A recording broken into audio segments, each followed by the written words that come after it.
कारण आव्हाड आता निष्ठावान मुख्यमंत्री होतील असा बॅनरवरती आता उल्लेख केला जातोय। वाढदिवसाच्या दिवशी आव्हाड समर्थकांनी जोरदार बॅनरबाजी ठाण्यात केली आहे आणि याच पार्श्वभूमीवरती आता हे सध्या बॅनर चर्चेचा विषय ठरत आहे।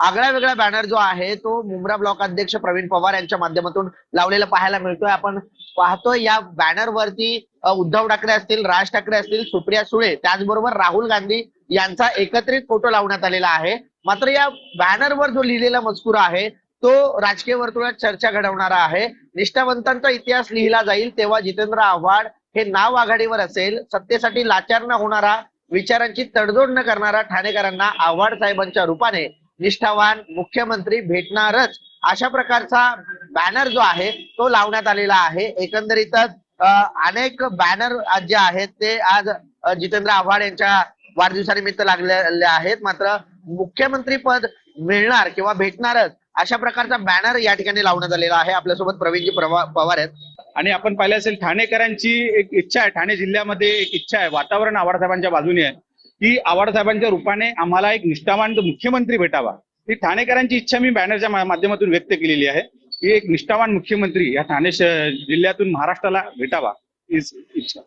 नक्कीच एकंदरीत पाहायचं झालं तर आज जितेंद्र आव्हाड यांचा वाढदिवस आहे आणि या वाढदिवसानिमित्त संपूर्ण ठाण्यामध्ये अशाच प्रकारची बॅनरबाजी जी आहे ती होताना पाहायला मिळते। मात्र जितेंद्र आव्हाड हे निष्ठावान मुख्यमंत्री ठाणेकरांना मिळतील अशा प्रकारच्या आशयाचे बॅनर देखील या ठाण्यामध्ये झळकलेले पाहायला मिळत आहेत।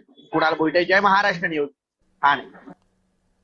दरम्यान जितेंद्र आव्हाड यांना प्रताप सरनाईक या त्यांच्या जुन्या मित्रानं सुद्धा हटके शुभेच्छा दिल्या।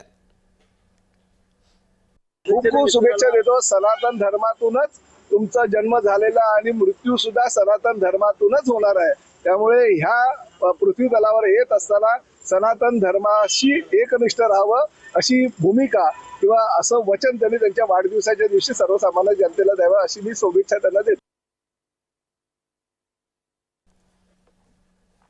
त्यामुळे आपण पाहतोय की सध्या जितेंद्र आव्हाडांच्या वाढदिवसाचे बॅनर्स हे आता झळकतायत आणि आतापर्यंत अनेक नेत्यांचा भावी मुख्यमंत्री म्हणून असा उल्लेख झाला, मात्र जितेंद्र आव्हाडांचा उल्लेख निष्ठावान मुख्यमंत्री असा केला जातोय। त्यामुळे आता सध्या हे बॅनर्स